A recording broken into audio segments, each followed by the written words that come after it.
Hello दोस्तों, मेरा नाम है विभव और आज की इस वीडियो में मैं आपको एक्सप्लेन करने वाला हूं हमारे क्लास 11th के फिजिकल एजुकेशन बुक के unit number 7 fundamentals of anatomy physiology in sports. तो दोस्तों ये जो वीडियो है ये according to the new syllabus है 2022 टू 23। तो इस वीडियो को दोस्तों एंड तक देखिएगा। तो चलिए स्टार्ट करते हैं इस वीडियो को। तो दोस्तों सबसे पहले हम देख लेते हैं इस यूनिट के कंटेंट को। मतलब दोस्तों हमें इस चैप्टर में कौन कौन से टॉपिक्स को कवर करना है। सबसे पहला टॉपिक है दोस्तों हमारा definition and importance of anatomy and physiology in exercise and sports.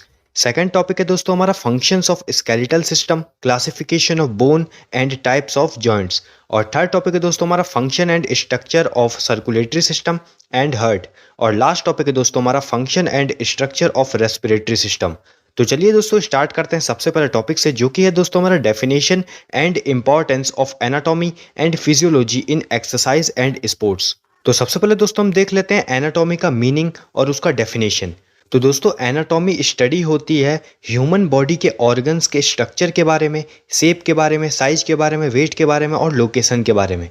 मतलब दोस्तों ह्यूमन बॉडी के जितने भी ऑर्गन्स हैं उनका क्या स्ट्रक्चर है, उनका क्या शेप है, उनका क्या साइज है, उनका क्या वेट है, उनका क्या लोकेशन है। लोकेशन मतलब वो ह्यूमन बॉडी में कहाँ कहाँ पे होते हैं, इस चीज की स्टडी को ही हम एनाटॉमी कहते हैं। अब हम देख लेते हैं दोस्तों मीनिंग या फिर डेफिनेशन फिजियोलॉजी का। तो दोस्तों फिजियोलॉजी स्टडी होती है ह्यूमन बॉडी के फंक्शंस के बारे में, मतलब ह्यूमन बॉडी किस तरीके से फंक्शन करती है। अब हम देख लेते हैं importance of anatomy and physiology in exercise and sports. इसमें सबसे पहला पॉइंट है the knowledge of structure of organs.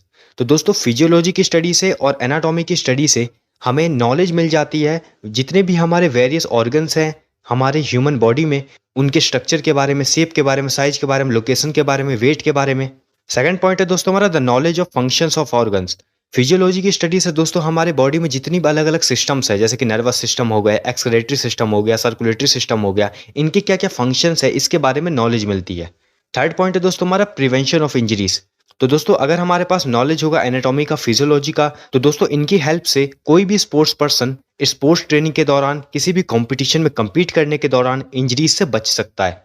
Fourth point है दोस्तों हमारा helpful in process of rehabilitation. तो दोस्तों फिजियोलॉजी की स्टडी, एनाटॉमी की स्टडी हेल्प करती है किसी भी पर्सन को, अगर वो सफ़र कर रहा है इलनेस से, इंजरी से, तो उसकी जो स्किल है उसको वापस से रिस्टोर करने के लिए। और लास्ट पॉइंट है दोस्तों हमारा helpful in providing first aid. तो दोस्तों अगर फर्स्ट एडर को फर्स्ट एड किसी भी पर्सन को प्रोवाइड करना है तो उसके लिए दोस्तों एनाटॉमी की नॉलेज, फिजियोलॉजी की नॉलेज जरूरी है। सेकंड टॉपिक है दोस्तों हमारा functions of skeletal system, classification of bone and types of joints. इसमें सबसे पहले हम समझ लेते हैं स्केलेटल सिस्टम के बारे में। स्केलेटल सिस्टम का हिंदी में मतलब होता है दोस्तों जो हमारी हड्डी का जो ढांचा होता है उसी को दोस्तों हम स्केलेटल सिस्टम कहते हैं। और दोस्तों स्केलेटल सिस्टम वो सिस्टम होता है जो कि बहुत सारी बोन से मिलकर बना हुआ होता है, जैसे कि आप साइड में इमेज में भी देख पा रहे होंगे।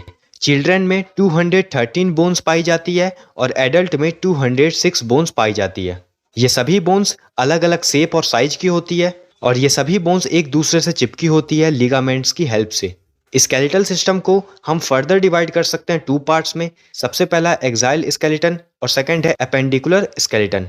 एक्साइल स्केलेटन मतलब हमारी बॉडी का जो ऊपर वाला पार्ट होता है, जैसे कि आप साइड में इमेज में भी छोटा सा देख पा रहे होंगे, ये इतना पार्ट जो है ये होता है एक्साइल स्केलेटन। और एपेंडिकुलर स्केलेटन में आप देख पा रहे हो जो बचा हुआ पार्ट है ये एपेंडिकुलर स्केलेटन में आता है। एक्साइल स्केलेटन में क्या क्या चीज़ आते हैं मैं आपको बता देता हूँ, जैसे कि स्कल, स्टर्नम, रिप्स, हाइरॉइड बोन और वर्टिब्रल कॉलम। और एपेंडिकुलर स्केलेटन में क्या क्या चीज़ें आती हैं, तो उसमें आती है upper limbs, lower limbs, shoulder गिर्डल और पेल्विक गिर्डल। अब हम देख लेते हैं फंक्शंस या फिर वर्किंग ऑफ स्केलेटल सिस्टम। मतलब स्केलेटल सिस्टम जो है वो क्या क्या फंक्शंस को परफॉर्म करती है। तो सबसे पहला है सपोर्ट।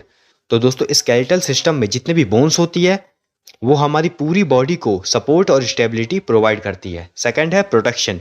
तो दोस्तों जो बोन्स होते हैं वो जितने भी हमारे इंटरनल ऑर्गन्स हैं उनको प्रोटेक्ट करते हैं। एग्जाम्पल में जो हमारा स्कल है वो हमारे ब्रेन को प्रोटेक्ट करता है। थर्ड पॉइंट है giving shape to the body. तो दोस्तों जो बोन्स होते हैं वो हमारी बॉडी को शेप देते हैं। फोर्थ पॉइंट है मूवमेंट।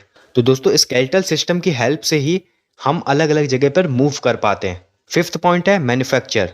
तो दोस्तों जो बोन मैरो होता है जो कि कई सारी बोन्स के अंदर प्रेजेंट होता है वो दोस्तों रेड ब्लड सेल्स को, व्हाइट ब्लड सेल्स को और प्लेटलेट्स को प्रोड्यूस करता है। सिक्स पॉइंट है दोस्तों हमारा स्टोर। तो दोस्तों जो बोन्स होते हैं हमारे, वो दोस्तों कैल्शियम को, मिनरल्स को, फास्फोरस को, आयरन को, पोटेशियम को, इन सभी को दोस्तों स्टोर करके रखते हैं और इन्हीं की हेल्प से हमारी बॉडी के कई सारे फंक्शंस परफॉर्म हो पाते हैं। अब हम देख लेते हैं क्लासिफिकेशन ऑफ बोन्स। मतलब दोस्तों जो बोन्स है वो कितने टाइप्स की होती है। तो बोन्स दोस्तों बेसिकली 5 टाइप्स की होती है। सबसे पहला लॉन्ग बोन्स, सेकंड है शॉर्ट बोन्स, थर्ड है फ्लैट बोन्स, फोर्थ है इररेगुलर बोन्स और फिफ्थ है सिसमोइड बोन्स। तो चलिए दोस्तों हम एक एक करके इन सबको डिटेल में समझते हैं। तो सबसे पहला है दोस्तों हमारा लॉन्ग बोन्स। तो दोस्तों लॉन्ग बोन्स वो बोन्स होती है जो कि बड़ी होती है, लंबी होती है और चौड़ी होती है और ये बेसिकली हमारे लेग्स और आर्म्स में पाई जाती है। एग्जाम्पल है फीमर और ह्यूमरस। सेकंड है दोस्तों हमारा शॉर्ट बोन्स। तो दोस्तों जो शॉर्ट बोन्स होती है वो लेंथ में शॉर्ट होती है, ये तो आपको नाम से ही क्लियर हो रहा होगा। शॉर्ट बोन्स का दोस्तों जो शेप होता है वो क्यूब शेप होता है। और दोस्तों जो शॉर्ट बोन्स होती है वो दोस्तों हल्की होती है वजन में, लेकिन स्ट्रांग होती है। और शॉर्ट बोन्स बेसिकली पाई जाती है हमारे रिस्ट में। इसका एग्जाम्पल है कार्पस एंड टार्सस।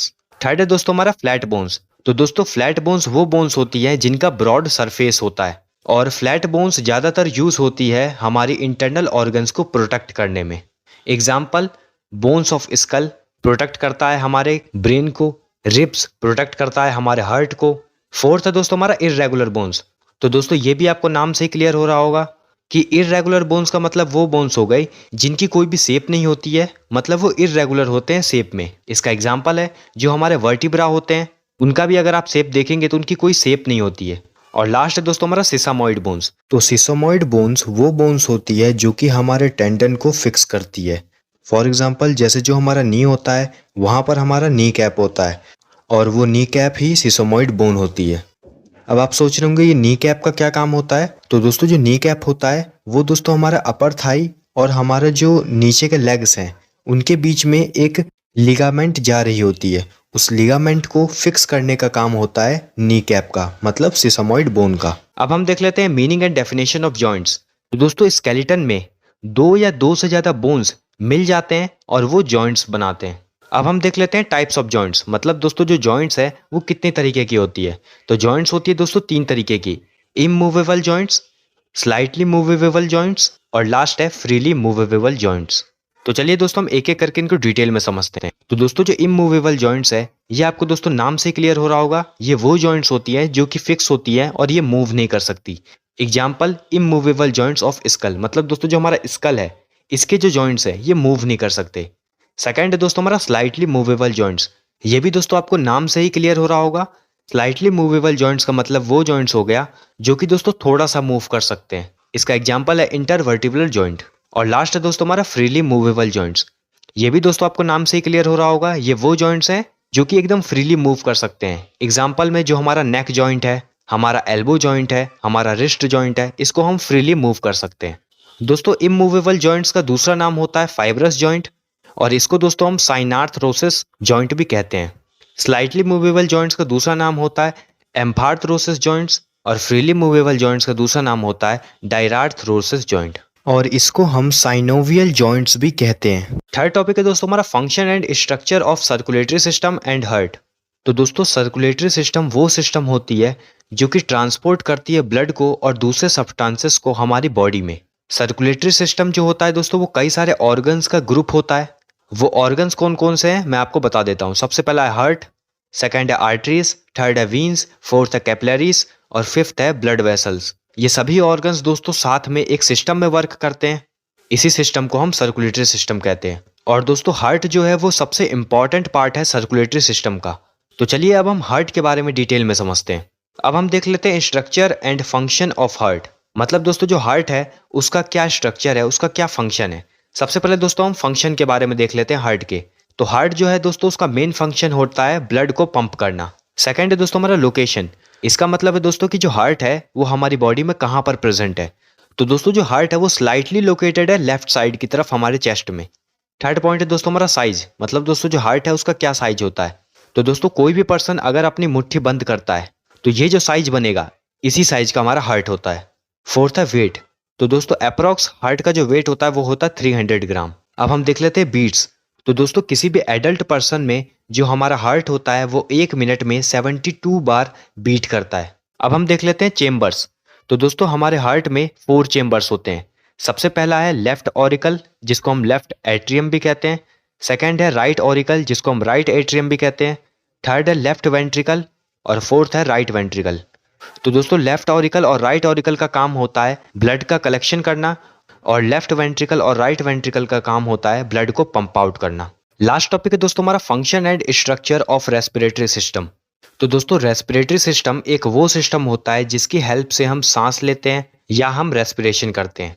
तो यहाँ पर अब एक वर्ड आया रेस्पिरेशन, तो आइए अब हम रेस्पिरेशन वर्ड के बारे में समझते हैं। तो दोस्तों रेस्पिरेशन एक प्रोसेस होता है जिसमें एयर का इनटेक और एक्सहेल होता है। इनटेक मतलब अंदर लेना सांस को और एक्सहेल मतलब निकालना। मीन्स जो चेंज ऑफ गैसेस हो रहा है हमारी बॉडी के अंदर वो किसकी हेल्प से हो रहा है, वो होता है रेस्पिरेशन की हेल्प से। तो रेस्पिरेशन एक वो प्रोसेस है जिसमें exchange of gas take place होता है। मीन्स एक्सचेंज ऑफ गैस होता है हमारी बॉडी के अंदर। बट अब आप सोच रहे होंगे कि कौन कौन सी गैसेस का एक्सचेंज होता है। तो एक गैस होती है ऑक्सीजन और दूसरी होती है कार्बन डाइऑक्साइड। तो ऑक्सीजन का कैसे होता है, कार्बन डाइऑक्साइड का कैसे होता है, ये भी जानना जरूरी है। तो दोस्तों ऑक्सीजन जो होता है वो हमारे ब्लड के साथ फ्यूजन होता है और जो कार्बन डाइऑक्साइड होता है उसका हमारे ब्लड के साथ डिफ्यूजन होता है। डिफ्यूजन मतलब उससे अलग हटता है, उससे निकलता है बाहर। और फ्यूजन मीन्स जो ऑक्सीजन होता है वो हमारे ब्लड में मिलता है। और ये पूरा प्रोसेस रेस्पिरेटरी सिस्टम कहलाता है। अब आप सोच रहे होंगे दोस्तों ये रेस्पिरेटरी सिस्टम, इसे सिस्टम क्यों कहते हैं। तो दोस्तों इसे सिस्टम इसलिए कहते हैं क्योंकि यहाँ पर ग्रुप ऑफ ऑर्गन्स साथ मिलकर एक काम करते हैं। वो काम क्या है, वो काम है रेस्पिरेशन का, इसलिए दोस्तों इसे रेस्पिरेटरी सिस्टम कहा जाता है। अब आप सोच रहे होंगे वो कौन कौन से ऑर्गन्स है जो कि साथ मिलकर रेस्पिरेशन करते हैं। तो मैं आपको अब बता देता हूँ। सबसे पहला है नोज, सेकंड है हमारा थ्रोट, थर्ड है हमारा वॉइस बॉक्स, फोर्थ है हमारा विंड पाइप, फिफ्थ है हमारा ब्रोंची, सिक्स्थ है हमारा डायफ्राम और सेवंथ है हमारा लंग्स। और इन सभी ऑर्गन्स को मिलाकर ही हम रेस्पिरेटरी सिस्टम कहते हैं। और क्यों कहते हैं रेस्पिरेटरी सिस्टम, क्योंकि ये सारे ऑर्गन्स मिलते हैं और रेस्पिरेशन का पर्टिकुलर काम परफॉर्म करते हैं। अब दोस्तों जो रेस्पिरेशन है वो दो टाइप की होती है। सबसे पहला है एक्सटर्नल रेस्पिरेशन और सेकंड है इंटरनल रेस्पिरेशन। तो दोस्तों एक्सटर्नल रेस्पिरेशन नॉर्मल प्रोसेस होती है, एक्सहेल या इनहेल करना।